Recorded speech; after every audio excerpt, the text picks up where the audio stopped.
இன்றைக்கு மையவாடின்றது சகோதரர்களே, இன்றைக்கு சிலருக்கு மையவாடியினுடைய பொறுமதி, அதுக்குள்ள ஒழுக்கமே தெரியாத மக்களாக மாறிடும். இன்றைக்கு சிலர் கல்யாண வீட்டுல சிரிச்சு கொண்டிருக்கிற மாதிரி இன்றைக்கு மையவாடி உள்ளது.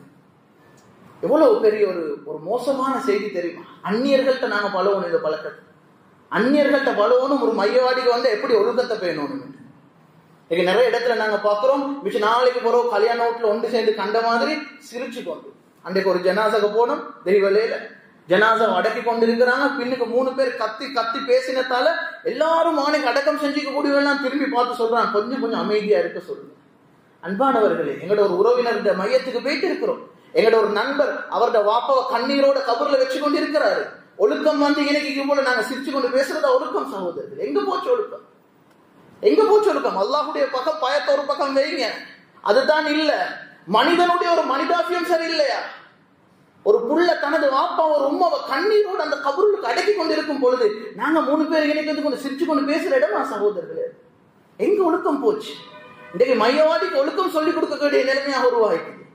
இன்றைக்கு மையவாடிகள் சிலருக்கு கல்யாண வீடுமாக மாறிவிட்டது. எப்படி கல்யாண வீட்டுல சிரிச்சு கதைச்சு பேசுறதோ அது மாதிரி மிச்ச நாளைக்கு போற எல்லாரும் கண்டு பேசக்கூடிய இடமாக மாறி. ஒரு அத்தியாவசிய தேவை இல்லாம நாங்க என்னத்துக்கு அங்க போனை யூஸ் பண்ணணும்? அங்கனைக்கு போயிட்டும் சிலவங்களுக்கு போன் தான் தேவை. எங்களோட உறவினர்கள் அடக்கம் செய்யப்பட்டிருப்பாங்க, முன்னுக்கூட எல்லா மையவாடிகளையும் போடப்பட்டிருக்குது. எத்தனை பேர் அந்த துவா ஓதுறோம்?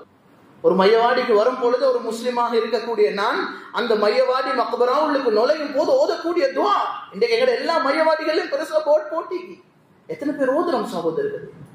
எங்க போச்சு இந்த பழக்கங்கள் எல்லாம்?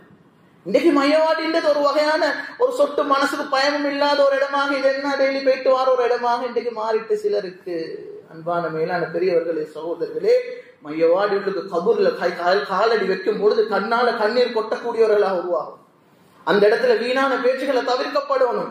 அந்த இடத்துல நாங்க எல்லாரும் எங்களோட உறவினர்கள் அடக்கம் செய்யப்பட்ட இடமாக இருக்கும், அவர்களுக்காக வேண்டி துவா செய்யக்கூடியவர்களாக மாறணும். அங்க போயிட்டு வீணாக பேசி அந்த இடத்துல கொண்டு போயிட்டு போனை கிண்டி கொண்டிருக்கிற இடம் இல்ல சகோதரர்களே.